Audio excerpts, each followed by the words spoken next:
Y comenzamos por el principio. Maduro da por hecho que María Corina Machado se va de Venezuela. La supuesta abeja reina está preparando sus maletas. Se quedó sin abeja. Bueno, de nuevo, ¿no? El falsante bigotudo tratando de desinformar y causar pánico entre las filas opositoras, que sabemos que son mayoría en Venezuela. Y vamos a ver qué dice el dictador tiránico del Caribe.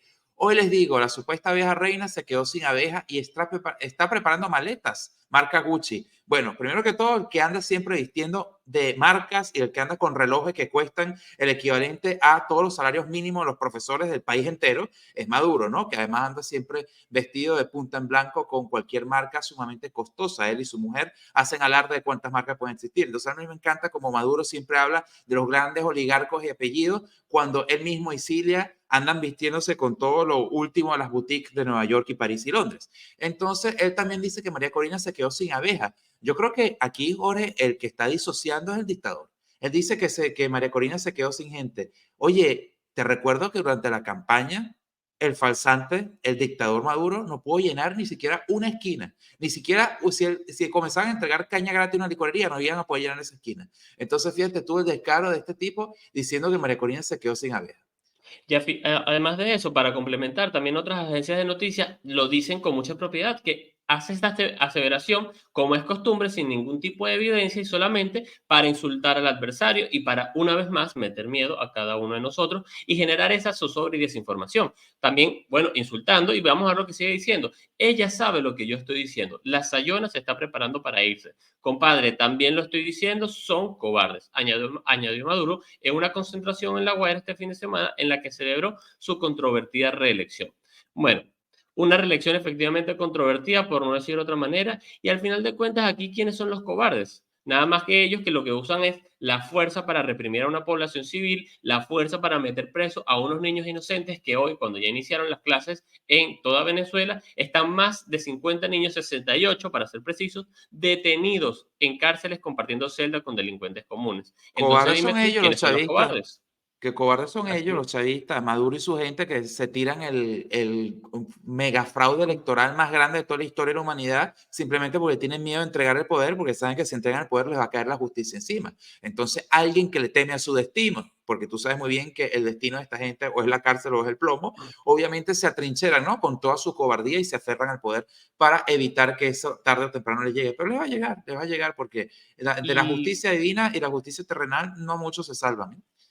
Y Y bueno, seguimos, Daniel, Jorge. para hablar con propiedad y no sin evidencia, como hace este dictador, vamos a la nota que viene, ¿no, Daniel? Del diario Tal Cual, que dice, a 2 meses del 28 de julio, ¿cuál es el margen de maniobra de la oposición? Bueno, voy a leer el primer párrafo, Daniel, tú puedes continuar. La oposición venezolana enfrenta una situación compleja 2 meses después de las elecciones del 28 de julio, donde la represión, la desmovilización y las divisiones internas han debilitado su capacidad de acción. Y antes de darte el micrófono, Daniel, yo lo único que quiero decir aquí en este tema, resaltar, es esas divisiones internas. Yo no considero que dentro de la oposición hayan divisiones internas. Yo considero que más bien ha habido una depuración necesaria dentro de la oposición y eso se ve con la intentona de renuncia, porque al final primero Justicia no le quiere aceptar la renuncia a Enrique Capriles, pero con su renuncia y que por fin se está hablando claro cuáles son las opiniones verdaderas que hay dentro de ese partido político y las intenciones de quien fuera candidato presidencial de nuestro país, porque además tiene que explicar cuáles son esas relaciones que tiene Enrique Capriles con Eudoro González, cuyo prontuario, cuyo pasado está muy relacionado con el chavismo. Entonces, yo no creo que hayan divisiones, yo creo que hay una depuración que era necesaria y que no había pasado nunca en nuestra oposición venezolana. Aunque lograron presentarse como una fuerza unida en las elecciones, la salida del exilio de Edmundo González Urrutia, proclamado presidente por la Plataforma Unitaria, y la renuncia de Enrique Capriles a la directiva de Primera Justicia, evidencian las fracturas en el sector. La oposición se encuentra dividida entre quienes defienden el resultado electoral y los que buscan negociar con el gobierno de Maduro. Analistas como Ricardo Ríos y Daniel Barnage coinciden en que la fragmentación y el personalismo han restado eficacia política a la oposición, lo que junto con la represión y la falta de apoyo interno dificulta traducir el respaldo internacional en cambios concretos. Sí hay división, tú puedes ponerlo como una depuración, pero no, hay una división entre la oposición que podríamos catalogar como alacránica y luego existe la neoposición, la nueva, básicamente aquella que ha estado por 25 años luchando contra el chavismo, pero su protagonismo había estado reducido porque tenía la hegemonía de Primero Justicia y Voluntad Popular y tantos otros partidos y personajes como Henry Ramos Ayú que todavía querían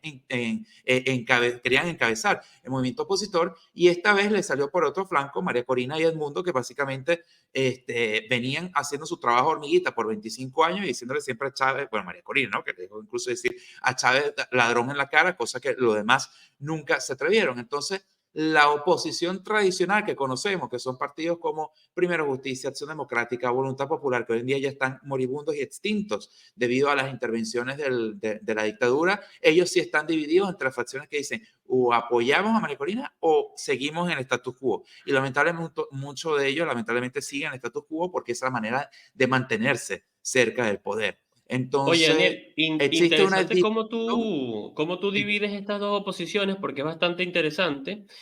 Una, que es la que está ciertamente dividida, que es la que tú dices alacránica, y comparto totalmente ese comentario, y una que está totalmente unida, porque también vemos cómo esa parte de esa oposición alacránica, si se quiere, o que tenía siempre, o que tuvo siempre la hegemonía de la oposición en Venezuela, como es Primero Justicia, hay una facción que apoya ciegamente, si se quiere, a la figura de Edmundo González y María Corina, como lo son Juan Pablo Guanipa, de Primero Justicia también, y del Solórzano, que si bien en sus inicios era de un nuevo tiempo, hoy tiene su propio partido político. Muy interesante esa división que O hace. Julio Borges, porque entonces también hay esta tirantez dentro de Primera Justicia. Entonces tienen la facción de Julio Borges y la facción de Enrique Capriles. Por ejemplo, Julio Borges sí apoya a María Corina, así sucesivamente. Entonces, podría hacerse todo un análisis de cómo el chavismo puso en jaque, pero es lo que decíamos el día pasado. El movimiento opositor en Venezuela, desde que ganó Chávez en el año 98, quedó completamente desarticulado.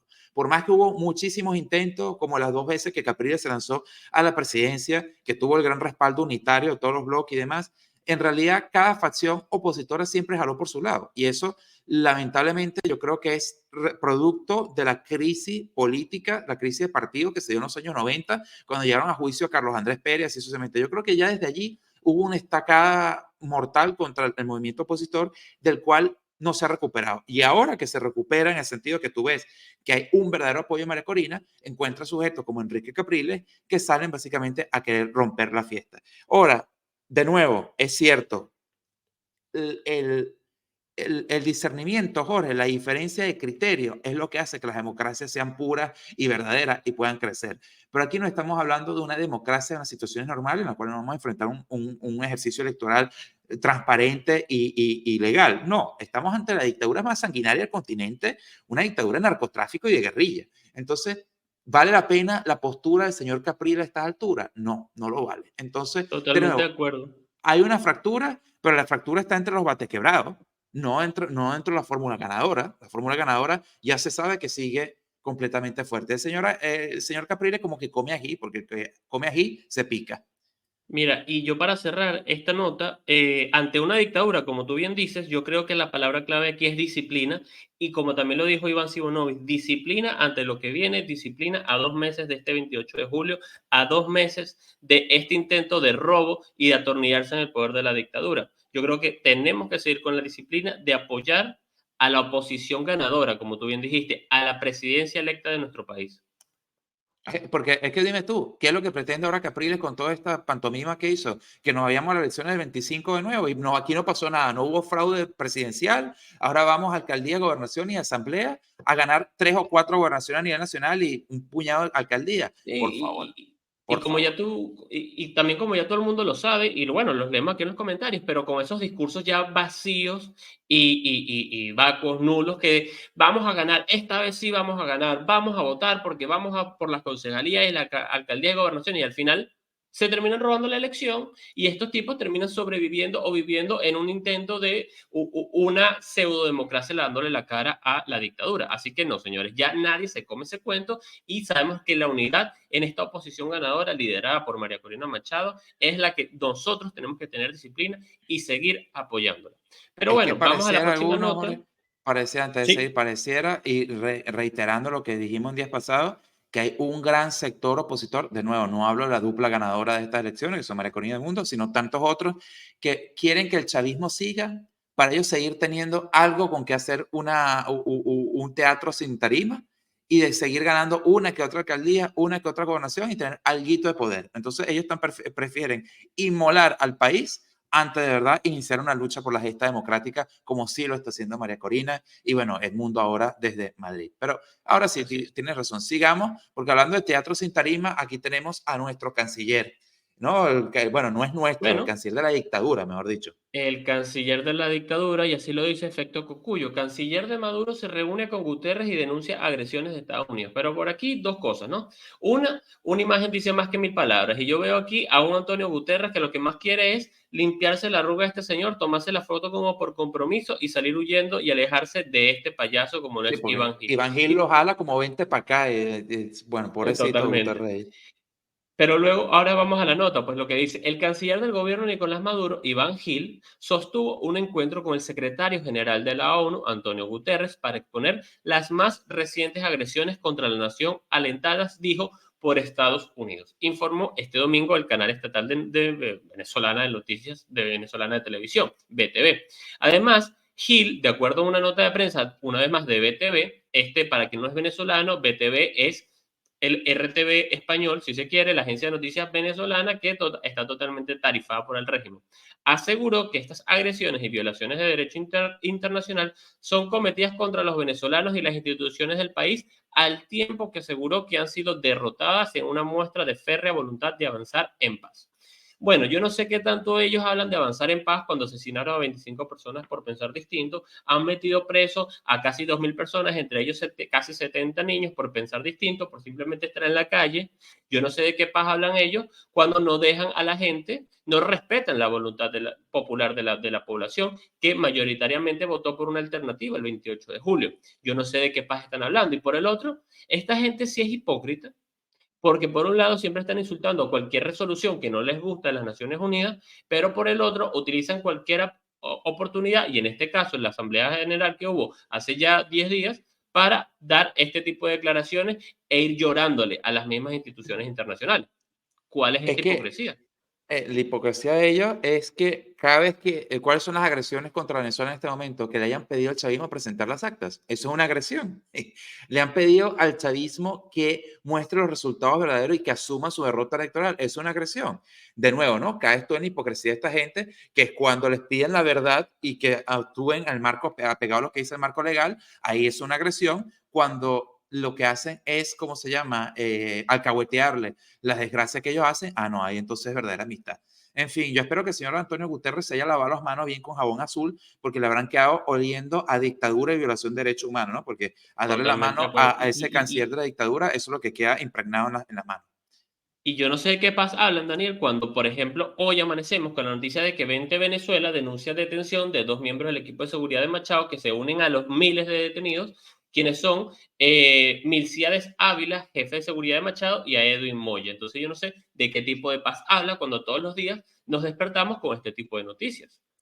Jorge, los gobiernos democráticos y legítimos no tienen presos políticos y el chavismo ha sumado más de 14.000, creo que van como por 17.000 presos políticos a lo largo de sus años de sus 25 años de desastre. Entonces, de Oye, nuevo, no, Daniel, te detengo ahí porque si no, vamos a preguntarle a los gobiernos democráticos de Cuba y Nicaragua si tienen presos políticos. sí, Ellos no exacto. tienen ningún preso político tampoco, ¿verdad? En fin. Bueno, sigamos con noticias. Qué fastidio hablar de este señor Iván Giles. Cada vez hace el ridículo. Menos mal que el mundo sabe que los venezolanos decentes no somos ridículos como este ser, pero en fin. Seguimos ahora hablando de que lo que no hacen los gobiernos democráticos, con sus excepciones. TikTok se une a las redes sociales bloqueadas en Venezuela, reportó Venezuela Sin Filtro. Hasta el momento, Venezuela Sin Filtro, B Sin Filtro, ha registrado 61 medios de comunicación bloqueados en los principales proveedores de Internet del país. Esto suma un total de 431 eventos de bloqueos activos. Debe ser que a Maduro le molesta que todo eso challenge de TikTok, Piensen donde está la gente distinto. haciendo bailecitos, para él debe ser subversivo, porque eso es lo que hay en TikTok. Más allá de ese de noticias falsas, de gente haciendo bailecitos, eso como que desespera al dictador. Sí, totalmente. Y es que una vez más TikTok se une a las más de 41 páginas web, entre ellas B Sin Filtro, que también está bloqueada en Venezuela, Runrunes, que recordemos que también está bloqueada en Venezuela, El Estímulo es otra de las páginas web, tal cual ha tenido también mucha pelea y también se ha visto bloqueado en algún momento. Entonces, y bueno, a Twitter y a el uso o al desuso que quiere darle Nicolás Maduro a WhatsApp entre toda la población venezolana. Entonces dime tú, la gente no puede usar una red social de su preferencia, pero no, aquí estamos en paz y en democracia según la dictadura venezolana. Una vez más, la hipocresía de este régimen. Bueno, nada nuevo bajo el sol. Nada nuevo bajo el Ahora, sol. bueno, recordándole a ustedes, hablando, aunque se suman las redes sociales que han estado bloqueadas en Venezuela, como el TikTok, todavía queda Instagram y Facebook, y esperemos que queden todavía por un buen rato, porque parece que el chavismo no se va a detener hasta que en Venezuela nos tengamos que, ¿cómo se llama?, comunicar con carticas, pero ni siquiera, porque Hipostel no sirve, lo arruinaron por completo, entonces imagínate, ni correo convencional se puede mandar dentro del país. Pero en fin, si usted quiere, sigamos en sintonía, porque a veces las noticias del día se quedan cortas, ya que grabamos con tantas horas de diferencia con Venezuela. A veces cuando usted ve el video ya hay noticias nuevas y las vamos sacando por las redes sociales a través de comentarios e historias. Así que síganos en nuestras redes sociales como @desdeafuera.hu, en Facebook, en TikTok y en Instagram. Así que bueno, agradecido y también agradeciendo todos sus superchats, sus comentarios, o sugerencias, sus opiniones y también los correos electrónicos que ustedes nos mandan. Y también un gran saludo a la gente de Cuba y Nicaragua que se comunica con nosotros por todas esas vías. Y bueno, agradecido de estar en contacto con ustedes por todos esos Oye, medios. yo un agradecimiento especial a toda esa gente que nos estaba escribiendo por Instagram para darnos comentarios, sugerencias y opiniones. Hemos estado hablando sobre la religión, sobre el uso que le está dando estas dictaduras. Hemos estado compartiendo noticias bastante interesantísimas. Gracias a ustedes los que nos escriben por Instagram. Así que la invitación es esa, síganos por ahí y sigamos conversando por esa vía, que sea otro medio para mantenernos conectados y seguir conversando. Y bueno, oye, hablando de payaso, el payaso triste. Maduro llama franquista al PP, mientras que acusa a Feijó de ladrón ligado al narcotráfico y Ayuso de falangista. Oye, ¿cómo Maduro le va a decir narcotraficante a otro? Es que ese es el descaro, por eso es que lo pusimos aquí como un payaso. O sea, el señor que está sentado sobre panelas y panelas y toneladas de cuanto polvo ilícito exista, le dice a los demás narcotraficantes. Que no te digo, hombre, que son unos descarados. O sea, Bueno, y vamos. este es otro señor que anda picado porque fíjate lo que dice la nota. Maduro ha criticado la convocatoria en Madrid en la que Edmundo González apareció por primera vez en público tras su exilio. El acto se lo organizó el PP, el partido franquista de España, según sus propias palabras, las de Nicolás Maduro, y en un discurso, en un acto convocado en el estado norte de La Guaira, estado Vargas, para celebrar su reelección hace 2 meses. Yo creo que Daniel está bastante picado porque un venezolano, Edmundo González, logra una mayor cantidad de convocatoria, tiene un mayor poder de convocatoria en un país extranjero que el propio Nicolás Maduro en nuestro propio país. Entonces él verá las imágenes y dirá, bueno, déjame insultarlo para ver si ganó algo. Bueno, lo que gana usted, señor Maduro, es el papel de ridículo.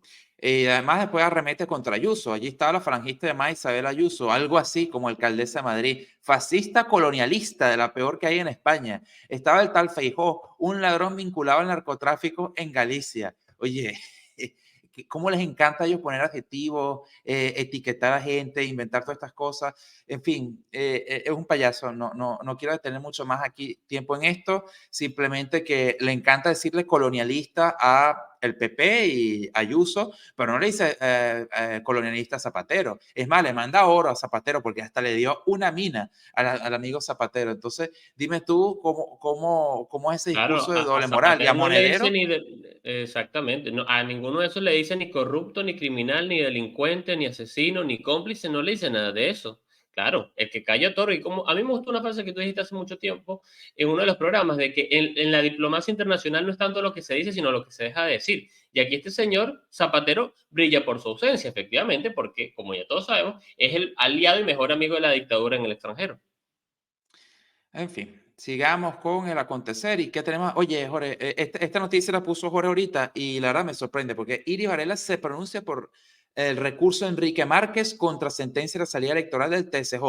Tarde piaste, parito. A mí lo que me sorprende es que Iris Varela todavía está viva. Yo juraba que ella hace rato estaba por allá con Lina Ron y con el comandante por allá abajo y no, resulta que ella todavía está viva. Lo que pasa es que le perdí el rastro una vez que salió del ministerio aquel penitenciario, ¿no? Que ella era la ministra de cárcel, algo por el estilo, que Sí, siempre se la pasaba con los pranes rumbeando por ahí en Tocorón. Entonces después ahí le había perdido robándose el los rastro. reales, Sí, acondicionando las cárceles para hacerlas una mejor discoteca para ella ir a rumbear. Bueno, después de ese ministerio, yo también le perdí la pista. Pero esta noticia la traemos también por una sugerencia justamente de alguien en el Instagram que nos dijo que habláramos de esta noticia. Y fíjense lo siguiente, puesto que Enrique Márquez la semana pasada lanzó este recurso, el recurso que ya les voy a decir, al TSJ para pedir la revisión constitucional sobre la sentencia de la sala electoral.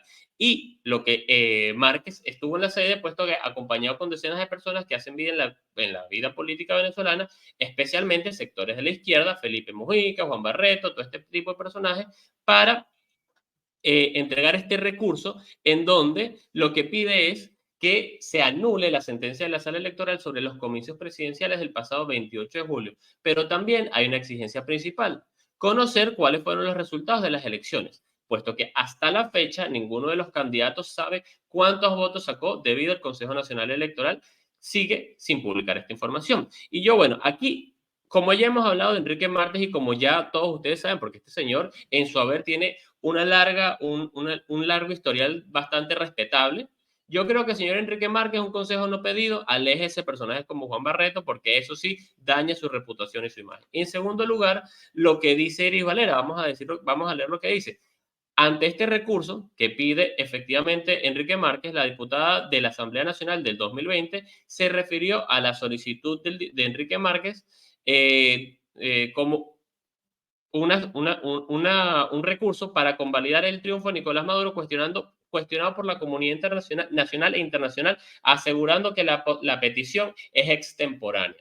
Es decir, que este recurso llegue 2 meses después de lo que ocurrió el 28 de julio es extemporáneo, pero no es extemporáneo que el CNE no esté cumpliendo con la ley de mostrar los resultados mesa por mesa como dice la ley. Extemporáneo no es, o mejor dicho, ilegal no es, eso es lo que nos dice la señora Iris Valera, el recurso contencioso electoral de la sala electoral del TCJ que dio como ganador a Nicolás Maduro. Eso no es ni extemporáneo ni ilegal. Y aquí vamos a seguir leyendo la cita textual, porque una vez más, esta gente se caracteriza por agregar adjetivos calificativos e insultos a el adversario. Totalmente extemporáneo. Tarde piaste, pajarito. Me da risa verle la cara de ponchado.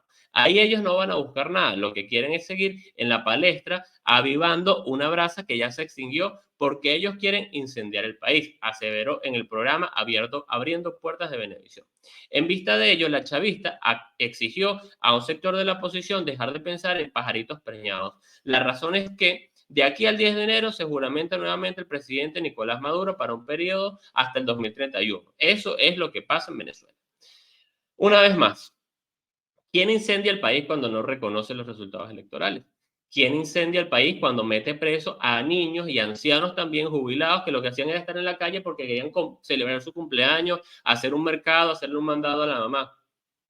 ¿Quién incendia el país? ¿Quién incendia el país cuando exilias al presidente electo de Venezuela? ¿Y quién incendia el país cuando has obligado a más de 8 millones de personas a huir de su propio país?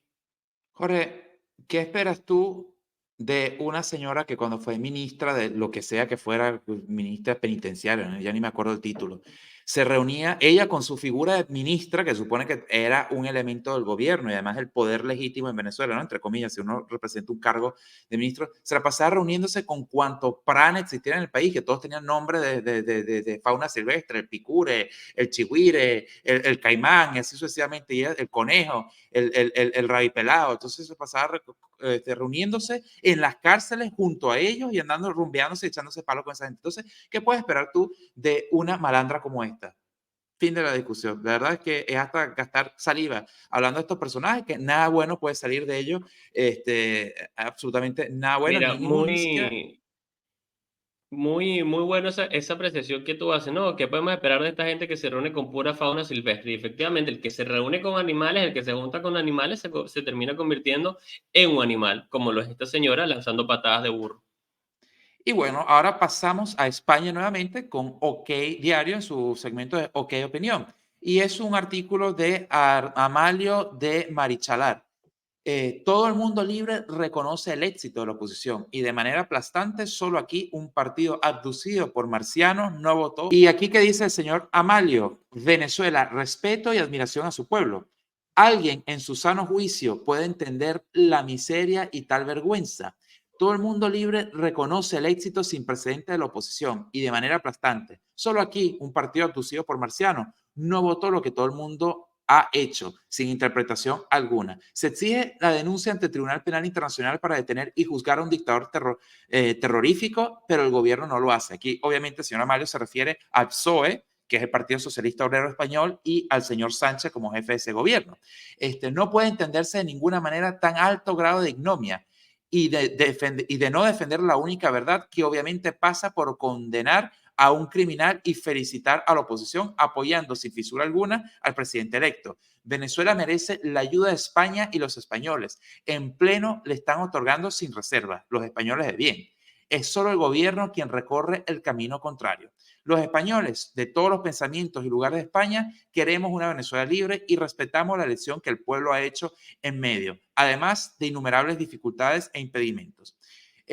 Bueno, este es un artículo también interesante, lo pueden buscar en OK Diario, y básicamente, Jorge, a mí me parece un espaldarazo a la moral, porque uno se puede desanimar, especialmente cuando tú aquí en el YouTube lees todos los comentarios de aquellos que soportan a Sánchez y lo apoyan y lo adoran y vienen a escribir cada barbaridad, y especialmente uno se puede desanimar cuando tú ves al PSOE, que en su entreguismo total al chavismo, que es su principal benefactor, uno de aquellos que más plata le aporta al PSOE es la dictadura de Venezuela. Entonces uno se puede desanimar, que tú dices, ¿cómo puede ser que una democracia plena en el primer mundo, que se supone que querían respetar valores humanos y los derechos humanos, vienen a apoyo a un dictador? Bueno, lamentablemente por la baila el mono, y el señor Zapatero es experto en eso.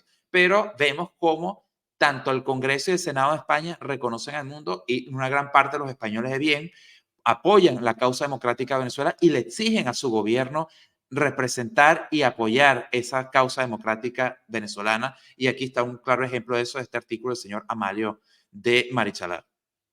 Así mismo es. Y solamente para agregar y para seguir con la noticia, yo creo que más allá de desanimarnos lo que ocurre en Venezuela y lo que está ocurriendo ya 2 meses después de todo esto, es que una vez más hay que entender, y no nos vamos a cansar de recordarlo, ¿no? 25 años tuvo el chavismo con alianza con esta oposición alacránica para atornillarse en el poder. Apenas van 2 meses de la victoria electoral. Escuchábamos que ahora toca cobrar, pero 2 meses toca cobrar. Fíjense que sí, e incluso un poco más, hasta el 10 de enero. No podemos comparar 25 años con apenas 2 meses de esta dictadura. Y no podemos comparar cuando esta gente se ha llenado los bolsillos con tanto dinero, no solamente del narcotráfico, sino de robarle también, expoliarle a la nación el dinero que era para escuelas, hospitales, jubilados, pensiones, seguridad social. Todo ese dinero que lo usan para comprar voluntades solamente con un firmazo y ya está, con un cheque en blanco a cualquier tipo de autoridad nacional e internacional. Entonces tenemos que entender eso, porque a 2 meses yo siento que hemos avanzado bastante y todavía la comunidad internacional sigue hablando de nosotros. Eso es importantísimo también recordarlo. Así que sigamos con la fe en alto y con la disciplina, una vez más, disciplina, que esto está por cambiar.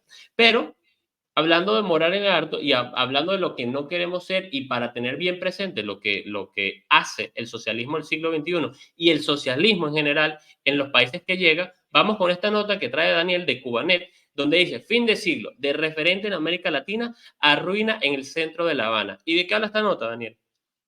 Ya que está el texto muy chiquito, vamos a ponerlo en grande. La tienda fin de siglo, una vez de las más importantes y prósperas de América Latina, ha caído en ruinas en el centro de La Habana. Inaugurada en 1897 por los hermanos Sisto Vázquez, fin de siglo ofrecía una amplia variedad de productos y servicios, destacándose por su modernidad, atención al cliente y lujo. Sin embargo, su decadencia comenzó tras la nacionalización por el gobierno de Fidel Castro en 1960, lo que llevó al desabastecimiento progresivo de mercancías, y durante años la tienda intentó subsistir alquilando pequeños espacios a vendedores independientes, pero eventualmente cerró. Actualmente está rodeada por una valla metálica que simula reparaciones nunca realizadas, con su interior lleno de escombros y basura, simbolizando el colapso de un ícono del comercio en Cuba. Y esto lo traigo, Jorge, porque en Venezuela pasamos exactamente lo mismo. De hecho, en Venezuela se vive todavía en las calles una gran ruina. Y por más que el chavismo en su lavado de dinero comenzaron a hacer la ilusión de la burbuja, que Venezuela se arregló, y por todos lados comenzaron a construir torres que se convirtieron en cosas como Ciudad Traqui y otras grandes tiendas en Caracas, como puede ser la Galería Avante y así sucesivamente. Y hubo una proliferación de restaurantes con luces de neón y paredes de césped de mentira y así sucesivamente. Eso fue una ilusión. La verdad es que el país nuestro está exactamente como lo que se puede ver aquí en la foto en Cuba, colapsados, hospitales abandonados, escuelas derrumbadas, llenas de escombros, donde no hay ni siquiera pizarrones, salarios de miseria y de hambre para los educadores, pensiones también de miseria, que, en lugar de darle una vida digna a nuestros pensionados, lo que hacen es matarlos de hambre y si no, lo matan por desabastecimiento de medicina y así sucesivamente. Entonces, todo esto es para llegar que el gran legado del socialismo en Latinoamérica como movimiento, porque le puedes poner revolución socialista, revolución sandinista, revolución bolivariana, socialismo del siglo XXI, ponle el epíteto que quieras. Lo único que deja a su paso es un legado de miseria, hambre, destrucción y total y completo abandono. Y eso es lo que ha pasado. Pasa en Cuba, Y, pasa en Venezuela y pasa en Nicaragua. y fíjate algo, ¿sabes lo que no fue una ilusión, Daniel? Como tú dices, que Cuba hubiese sido referente para América Latina a inicios del siglo XX como uno de los países más desarrollados del mundo y porque no tenía el cáncer del comunismo y el socialismo entre ellos. Porque fíjate algo, Cuba tenía esto que tú decías cuando en Venezuela todavía estábamos en temas caudillistas y montoneras, donde todavía estábamos en guerras civiles. Cuba estaba desarrollándose como país emergente. Y además, cuando nosotros estábamos todavía no solamente con caudillos y montoneras matándonos entre nosotros y diezmando a la población, sino que también teníamos enfermedades tropicales que mantenían nuestra población venezolana entre las más enfermas y degradadas de toda América. Cuba ya era un referente y estaba construyendo los mejores edificios más desarrollados del mundo y de América. Eso era Cuba antes del socialismo. Entonces, no podemos volver a caer en discursos bonitos, en discursos humanistas, esta gente de izquierda, como lo son José Luis Rodríguez Zapatero, Hugo Chávez, Nicolás Maduro, Daniel Ortega, y para usted contar estos diablos que lo que hacen es, con palabras bonitas, llegar al poder para una vez ahí robarse todo lo que puedan y destruir la calidad de vida de los países. Ahora, fíjate tú, voy a dar 4 ejemplos y la gente me puede diferir de mí en los comentarios, pero ya Jorge mencionó como Cuba era un diamante en el Caribe, o sea, Cuba era ejemplo de todo, además era una isla que era básicamente un polo cultural, porque todo el cine cubano que existía en la época antes de los 50, los cantantes famosos tenían que hacerse famosos primero en La Habana, antes de ser famosos en toda América Latina, o sea, Cuba era un epicentro cultural y económico para todo el Caribe. Hoy en día es básicamente un ejemplo, una exponencia de hambruna y miseria, como es nuestro país también. Pero fíjate tú después, Venezuela también a mediados de los años 50, una punta de lanza, otro diamante de América Latina, pura en modernidad y desarrollo, hoy en día reducido a un país miserable donde simplemente hay una cúpula ligada al poder que ostenta toda la riqueza. Pero Nicaragua, fíjate tú que Nicaragua en el Centroamérica, a finales del siglo XIX y comenzandito el XX, también Nicaragua era un referente de desarrollo y de inversiones. De hecho, Nicaragua traía muchísima inversión extranjera en ese momento porque se perfilaba como un país estable y como un país con perspectiva. Hoy en día, no voy a decir que fue Daniel Ortega quien lo arruinó, porque ya Nicaragua pasó un proceso interno propio de, en fin, de pugnas y dictaduras y guerras civiles, también, por otro lado, amparadas por Ortega, que lo llevaron a ser hoy en día lo que es. Pero fíjate tú, Argentina. Argentina fue el primer país en el mundo que exportó carne congelada en 1847. Exportó carne en un vapor que tenía ya cavas y exportó carne de Buenos Aires, Mar del Plata, hasta Londres. O sea, Argentina es todo un referente de lo que era un país de desarrollo que parecía que se iba a comer el mundo hasta que llegó el peronismo. Y el peronismo lo llevó a una espiral todavía de populismo y clientelismo político que, a pesar que Argentina afortunadamente no ha caído en la miseria que tenemos nosotros en los países de la revolución socialista, de todas maneras dejó de ser lo que era. Ojalá y Milei haga un buen trabajo y lleve a Argentina al lugar donde merece estar. Pero entonces fíjate tú, como todos estos ideales de populismo, clientelismo político, socialismo y demás, pegan en los países ricos o en los países con perspectiva. Países pobres no pegan eso, más allá de África. Pero entonces eso tienen recursos naturales a los cuales explotar. Entonces vamos a reflexionar aquí sobre esto, pero en fin, en definitiva, el gran legado del socialismo en cualquiera de sus gradientes es básicamente esto: miseria y hambre y destrucción de países que pudieron haber sido y ya no son por culpa de esa revolución. Así es. Y hablando de esos países que han sido y no son, aquí está, seguimos trayendo, como lo trae France 24, la actualización, porque el 6 de octubre Brasil viene a estas elecciones municipales donde se define apoyo o menos apoyo para Lula o Bolsonaro. Brasil se prepara para las municipales, el nuevo pulso entre Lula y Bolsonaro. Y si bien la nota, vamos a ver lo que dice. Hoy Lula es un mejor padrino político si miramos a las grandes ciudades, porque básicamente las elecciones de unas pocas ciudades se están intentando nacionalizar, en el sentido de una disputa entre Lula y Bolsonaro. En casi todas estas capitales, los candidatos bolsonaristas están muy mal posicionados y probablemente no serán elegidos en ninguna de ellas. Tal vez hay una posibilidad en Sao Paulo. Aquí hago un inciso para recordar que el candidato socialista le lanzó una silla al candidato contendiente durante el discurso y el debate electoral. Entonces dime tú, ¿quiénes son una vez más los que andan con violencia en qué sector ideológico? Pero bueno, déjanos su comentario. Sigo con la nota, pero es un hecho que los dos están perjudicando la capacidad de los candidatos de alcanzar el elector del centro. Esto lo afirma Leonardo Páez Neves, politólogo e investigador de la Fundación Getulio Vargas. Además de esto, y yo creo que es lo más preocupante porque estamos viendo cómo el narcotráfico y el tren de Aragua se sigue inmiscuyendo en asuntos externos, como lo es en este caso en Brasil. Otro tema muy comentado este año es la penetración en la arena política de la principal facción del narcotráfico del país, que se llama el Primer Comando de la Capital, o conocido como el PCC. Según los investigadores, esta organización criminal se habría infiltrado en las campañas para conseguir contratos públicos. El fin sería encontrar una nueva forma de lavar dinero. Y aquí estamos viendo, una vez más, cómo el tren de Aragua, y aquí después estamos escuchando a estos socialistas que la injerencia extranjera, que no sé qué, que los países tienen que ser respetados, la autodeterminación de los pueblos, pero cuando se meten en las instituciones del Estado, organizaciones criminales como el Tren de Aragua, ahí todo el mundo calla porque efectivamente primero torturan, trata de blancas, narcotráfico y todo ese dinero mal habido termina en bolsillos como los de lamentablemente el señor Lula da Silva y el resto de políticos de su misma ideología. Entonces, ¿cuál es la hipocresía acá? Y bastante preocupante cómo el Tren de Aragua, en alianza con este primer comando de la capital, está extendiendo sus tentáculos de delincuencia en toda América Latina. Ahora, el PCC es afín a Lula, ¿verdad, Jorge? Van en la misma corriente Ajá, ideológica, van en su alianza de partido de fragmentación de izquierda, ¿no? Tengo entendido. correcto.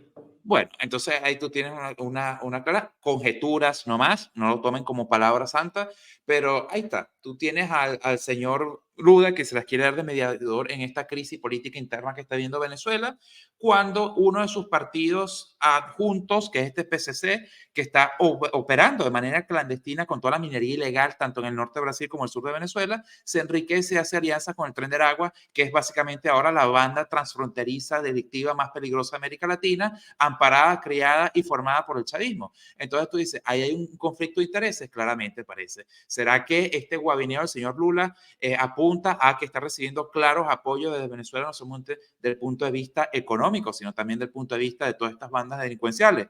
Cuando tú ves un diputado de izquierda del partido Lula que agrede a otro opositor con una silla, no te recuerda muy bien a la misma manera en que operaban en nuestra Asamblea Nacional. Entonces, de nuevo, pareciera allí que los mismos ladrones se juntan, ¿no? Como cada ladrón juzga por su condición. Ahí me parece que más bien se unen ellos y hacen su propia alianza. Son de nuevo conjeturas, pero está muy sospechoso eso en cómo todavía Brasil no ha aplicado todo el peso de la ley sobre el PCC y sobre esos nexos que tiene el Tren de Aragua, cuando el ministro de Interior de Brasil estaba preocupado ya por el avance que tenía el Tren de Aragua en toda la parte norte de Brasil y cómo han ido permeando con narcotráfico, minería ilegal y otras tantas actividades ilícitas afines. Y para quienes tengan o quieran investigar más de esto, lo vamos a traer más a colación esto, de qué trata este PCC, pero CNN Brasil tiene bastante investigación al respecto y uno de sus titulares hace tiempo que leí era Lula se está poniendo del lado del PCC y esto lo hacían después de tantas investigaciones. Y bueno, recordar que estas alianzas pudieron haberse iniciado cuando el propio expresidente y actual presidente de la República de Brasil pagó condena por el famoso caso Lava Jato, el más grande caso de corrupción de toda América Latina y de Brasil también. Ahora bien, tú sabes que en Brasil ya van a decir que CNN es fascista, así como han querido bloquear Twitter y así como capaz ahora bloquean también TikTok y así sucesivamente, porque todo lo que diga la verdad es considerado fascista.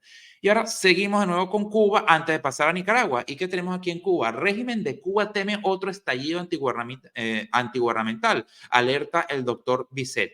El opositor cubano Oscar Elías Bisset denunció su detención arbitraria en La Habana, atribuyendo el incidente al temor del régimen cubano ante posibles nuevos levantamientos antigubernamentales, como lo ocurrido el 11 de julio del 2021. Bisset fue arrestado mientras se dirigía a visitar familiares de presos políticos en San Antonio de los Baños, lugar emblemático de las manifestaciones de 2021, aunque fue liberado tras 12 horas con una multa. Bisset afirmó que la sanción fue injustificada.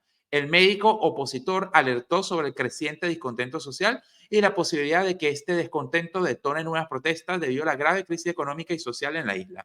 Asimismo, hizo un llamado a la población cubana a manifestarse pacíficamente en las calles y redes sociales, subrayando la necesidad de luchar por la libertad y los derechos humanos. Bueno, primero que todo, Jorge, muy contento de que existan estos llamados a la manifestación pacífica en Cuba, porque los tres países necesitamos estar unidos y manifestarnos al mismo tiempo, porque estas dictaduras tienen que llegar a un punto crítico al mismo tiempo, porque mientras, si Venezuela está en un punto crítico, pero La Habana se encuentra en total comodidad, eso siempre va a ser un bastión para que los chavistas se puedan reagrupar, reformar y volver con todo. Si La Habana y Caracas están en un punto crítico, pero Managua no, así sucesivamente. Entonces, son tres dictaduras que van a tener que caer juntas, porque lo contrario siempre está el riesgo de que se vuelvan bastiones para que estos se reagrupen, formen y comiencen otra política de desestabilización, como siempre ha pasado en La Habana. Otra cosa interesante es que, fíjate tú, este doctor Bisset fue preso por 12 horas y después lo detienen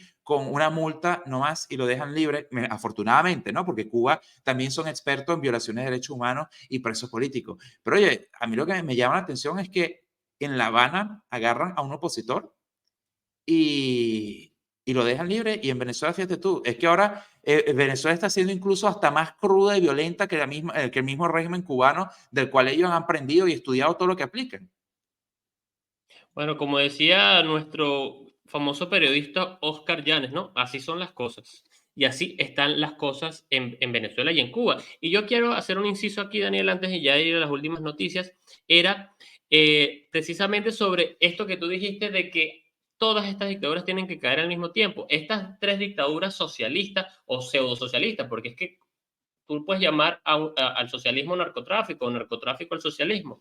No sé, digan ustedes en los comentarios. Pero ojalá pudiéramos convivir todos por lo menos con civismo y decencia, como ocurre en Cuba, donde vemos a la izquierda más ultra radical, como es la que está en España, representada por Sumar y Podemos, en instituciones del Estado, o también partidos políticos de derecha, en Hungría, en Polonia, que todos conviven en civismo y se respetan la voluntad popular. Pero efectivamente lo que tú dices, tienen que caer en América Latina estas tres dictaduras juntas, porque estas tres dictaduras representan el narcotráfico, el terrorismo, el lavado de dinero, la corrupción, y no respetan la manera de pensar del oponente.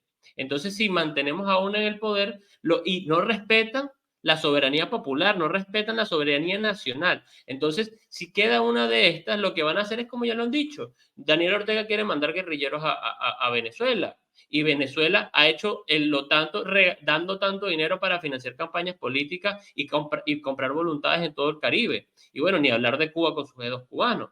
Entonces, todas estas tres tienen que caer al mismo tiempo para que América finalmente pueda desarrollarse. Oye, es que yo me pregunto, un Ortega, un Maduro y todo su combo, un Díaz-Canel y el Raúl Castro, que todavía está vivo, se niega a ir a visitar a Fidel y a Chávez allá abajo. Entonces, esa gente no se cansa de volver la vida de los pueblos miserables. Ellos no están cansados de gobernar por tanto tiempo, destruir todo un país entero, acabar con la esperanza y con el futuro de tres poblaciones diferentes y seguir allí. Es decir, que además como que hierba mala nunca muere. Digo, ya señores, lárguense, cómprense una quinta y una mansión en Corea del Norte y vayan a hacer compañía a Kim Jong-un y ya está, desaparezcanse. O sea, váyanse a Rusia con Putin, cualquier cosa, pero ya dejen a América Latina quieta. De verdad que esta gente no se cansa de Claro. jorobarle la vida a uno. Y bueno, seguimos ahora rápidamente, ¿no? Papá, deja votar al PSOE. Mi hermano y yo tenemos hambre. Aguanta, hijo, estamos frenando a la ultraderecha. Hablando sobre gobiernos y partidos y gente farsante e inútil y despiadada. Aquí tenemos dos representantes de ellos, Zapatero y Pedro Sánchez. Si usted no es de España y los quiere apoyar, lo felicito, lo saludo, porque entonces usted es un cómplice de dos grandes alcahuetas de una de las dictaduras más sanguinarias que pueden existir en América Latina, que les sabe a casabe lo que es básicamente derechos humanos y respeto por las democracias y libertades. Ahora bien, aquí vamos a simplemente hacer el inciso antes de pasar a Nicaragua, que es la noticia que más cuenta aquí, pero al final, el Vaticano exige respeto a los derechos humanos en Venezuela y también en Nicaragua. Finalmente, el Vaticano, ante la Asamblea General de la ONU, rompió silencio, habló sobre lo que está pasando en Venezuela y Nicaragua, que es inaceptable y que la persecución contra los feligreses y los padres y los curas y los obispos en Nicaragua también es inaceptable y que Venezuela tiene que abrirse al diálogo y demás. Bueno, gracias al Vaticano que finalmente rompió el silencio y fue el cardenal Pietro Parolin. Ahora bien, chévere, bien que el Vaticano como postura de Estado expresara esta preocupación. Mi pregunta es, ¿y cuándo se va a pronunciar el Papa? Porque aquí está bien, mandaron al secretario del Estado de la Santa Sede, que es Pietro Parolin, perfecto. Pero el Papa yo todavía lo veo siguiendo todo lo que pasa en Argentina para criticar a Milei, porque siendo el Papa argentino, del kirchnerismo de Alberto Fernández que le pegaba a la mujer y que hacía la prostitución en la Casa Rosada y que también los kirchneristas fueron cómplices de atrocidades horrorosas que van contra la moral de la iglesia, el Papa no dijo absolutamente nada. Llega Milei nada más proponiendo reformas sociales para llevar el país a flote, es que Milei es un fascista, un violador de derechos humanos, eso es lo que ha hecho el Papa. Y todavía en cuanto a Nicaragua y Venezuela, de hecho, Venezuela dice que no se ha informado, no sabe nada. Mandaron a Pietro Parolin, perfecto que lo haya dicho, por la postura del Vaticano, pero queremos escuchar la postura del Papa, porque si bien los papas, tú dices que son jefes de Estado y no pueden involucrarse en materia, pues se tienen que regir por el derecho internacional, todo eso válido, pero es el representante de la fe mayoritaria de toda Latinoamérica, de toda América Latina. Y Sí, obviamente debe tener un rol fundamental en ese proceso de y más democracia. aún preocupante, Daniel, puesto que él dice que no sabe nada de Venezuela, pero le bastó con ver uno o dos videos al Papa sobre la situación en Argentina y un video sobre una niña que estos kirchneristas irresponsablemente llevaron a una protesta para informarse, mientras que no se informa de los más de 70 niños, de los casi 2.000 personas detenidas en Venezuela, donde hay videos, hay testimonios y hay declaraciones ya debidamente documentadas y hasta la Corte Penal Internacional tiene toda esta documentación. Entonces dime tú, ¿el Papa no se informa porque no quiere o porque nadie en su círculo le comparte esta información? Hacemos aquí la pregunta en los comentarios. Y ahora sí, vamos con el confidencial, Jorge. Yo entro en esta primera, porque la dividimos en dos partes, muy interesante lo que dice. Vamos con la primera, los desafíos del periodismo en el exilio en Cuba, Nicaragua y Venezuela. Y este es un artículo que prepara Carlos F. Chamorro para el Confidencial de Nicaragua y es básicamente sobre el rol que han tenido los periodistas en el exilio, que al no poder ejercer el periodismo en sus países se tienen que asilar y desde el exilio lo que han hecho es traer las verdades de las atrocidades que ocurren en los tres países y que los medios locales no van porque no pueden ni siquiera reseñarlo.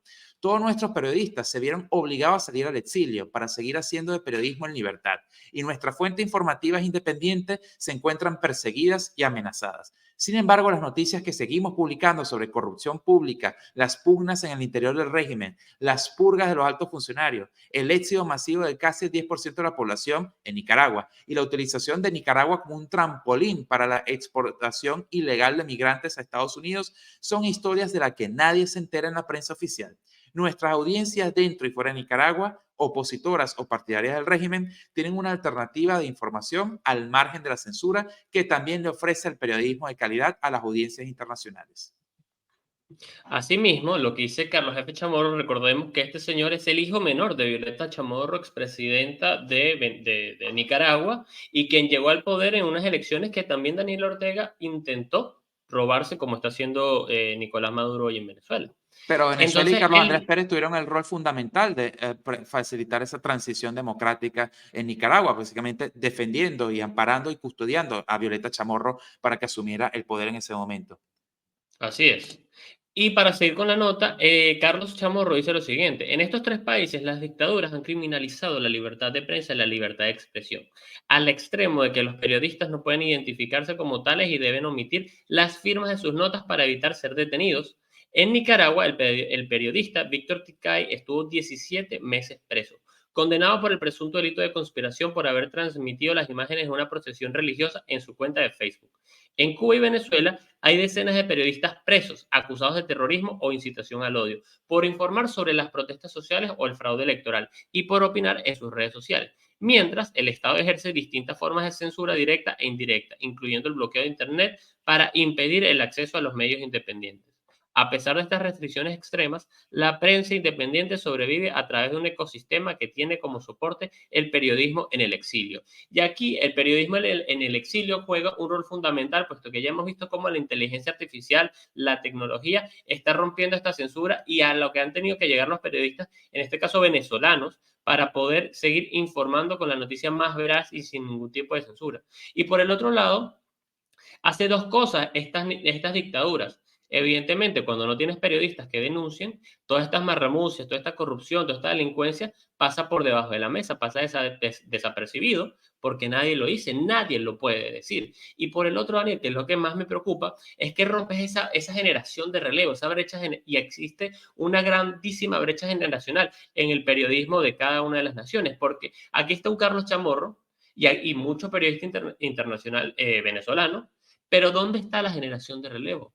¿Dónde está esa juventud que le gustaría educarse en libertad y sin tener que ponerse una venda en la boca para poder, o no tener que tener un típex en su bolígrafo para poder escribir la noticia verdadera y aprender de los mejores que en su momento, como lo fue Carlos Chamorro, como lo es Carlos Chamorro, ahora en el exilio, o como lo han sido tantos periodistas venezolanos que viven en los Estados Unidos o en España exiliados, pero que no pueden ejercer su profesión en Venezuela? Hoy en día eso es lo que estamos viendo y lo que vemos con mayor preocupación, que todos estos crímenes que aplican estas dictaduras pasan por debajo de la mesa porque no hay prensa independiente, y por el otro, una brecha que se expande generacional donde no hay generación de relevo que entienda lo que ocurre y que tenga contexto de lo que ocurre en Venezuela. Y ante esto, hablando precisamente de persecución y represión, pasamos a la realidad, recordando las cifras de Foro Penal, la última vez actualizada el 23 de septiembre, que los presos políticos en Venezuela ascendían a 1.867, donde 68 niños y adolescentes seguían estando recluidos en centros de represión y tortura del Estado. También 159 militares se encuentran recluidos en los mismos centros.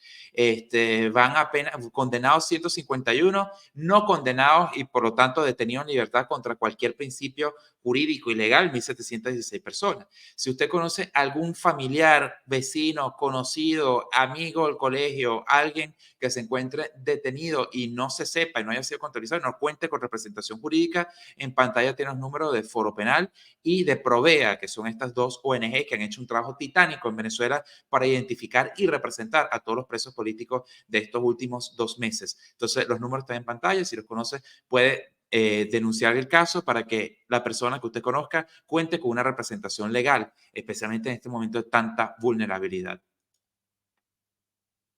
Y aquí también, Daniel, como siempre, y amigo que nos escucha, vamos a estar poniendo los nombres de los que han sido asesinados por el régimen en el marco de la elección presidencial, para que sus nombres nunca sean olvidados, siempre sean recordados y sean el recuerdo de esa democracia que tanto nos costó recuperar, de esa dictadura de la que tanto nos costó salir y acabar con tanto despropósito en una nación que fue tan rica y tan próspera en su momento.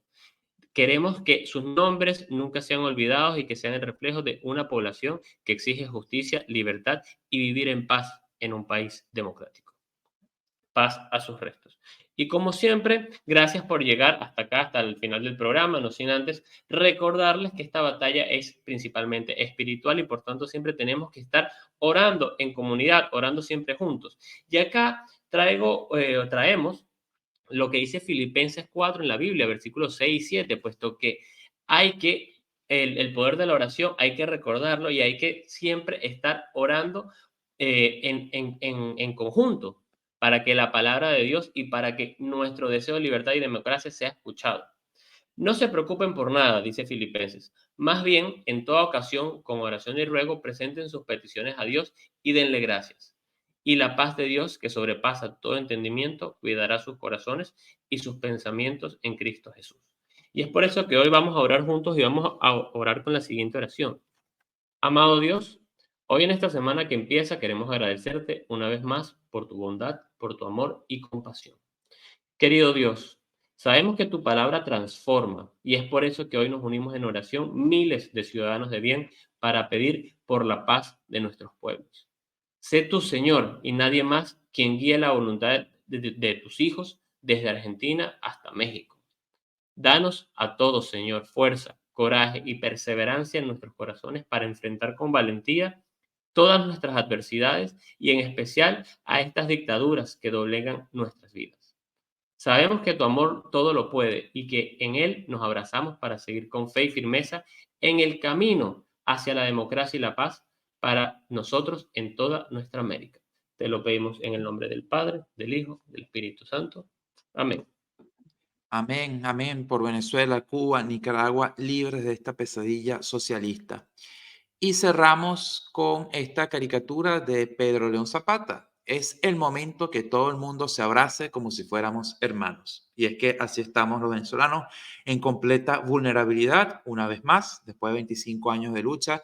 Pero es momento que, más allá de lo que pretende hacer el señor Capriles o no, de causar desasosiego dentro de las filas opositoras y cuanto otro movimiento subversivo puede existir dentro de las filas de la verdad, nos abracemos, nos encontremos todos como hermanos. Y yo creo que también esto involucra, Jorge, a cubanos y nicaragüenses, porque es que yo creo que las tres oposiciones, especialmente las tres diásporas en el exilio, también tienen, si tomamos un rol preponderante y desde el punto de vista unido, capaz logremos atraer mucha más atención y finalmente acciones en lo que represente a el ideal de los tres países en libertad. Así que muchísimas gracias por acompañarnos el día de hoy. Si les gustó el contenido, por favor suscríbanse, dejen su comentario. Gracias por su super chat y gracias por toda su muestra de apoyo. Y bueno, la invitación es a que nos sigan permitiendo a que los acompañemos durante sus mañanas porque es un gran placer y privilegio para nosotros.